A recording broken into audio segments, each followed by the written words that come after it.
Hello, Chancel Choir. I thought that I would give you a quick theory lesson for those of you that were interested in learning how to sight read. So today we're going to start with the musical alphabet. The musical alphabet consists of letters A through G, and then they start over again. So it's A, B, C, D, E, F, G, A, B, C, D, E, F, G, A, B, C, and it goes on and on and on.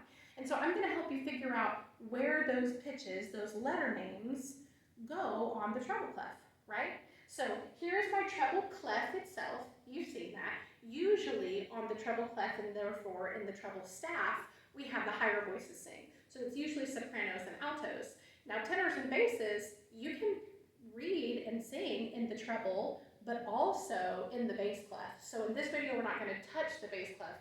We're just going to see where it is in reference to the treble, okay? So what I want you to do is remember this acronym. Every good boy does fine. Every good boy does fine. So those are the names, the letter names for the lines on the treble staff. And so whenever you're counting up through the lines, we always start with the bottom and work upward. So right here, what we're going to have is every good boy does fine. Those are my lines of the treble staff. So that's what you remember for that one. Now what about the spaces? The spaces spell a word, and it is the word face. Rhymes with space. And so you can fill in those. Face, F-A-C-E, right here, F-A-C-E. So if you think about that musical alphabet, and you put the lines and the spaces together, you'll see that we're just going through that musical alphabet. So if we start at the bottom and work our way up, E, F, G, A, B, C, D, E, F, G, right? I just kind of gave away what the top one would be. If I kept going, if this is F, what comes after F in our musical alphabet? It would be G, that's right. Now what if I wanted to continue to go up? Let's say I wanted to keep going. Can I keep going? Absolutely you can. We would use a ledger line, which is what you see down here with middle C. So here's my ledger line up here, and I could continue with these ledger lines. But what would come after my G? It's A, that's right, because you go from A through G and back through A again. So here I go, that would be in red if I'm following along.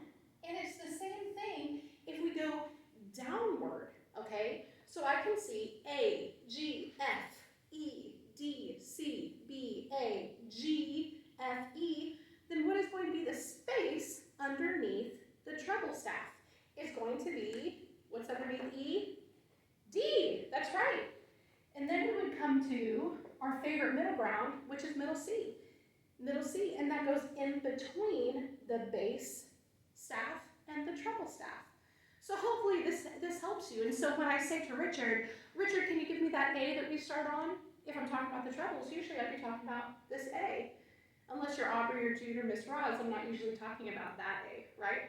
So now you know the relationship between what this music is on paper to what it would be played on the piano or how we would sing it. So it's a direct reference. This is showing me what note to play on the piano or what note to sing.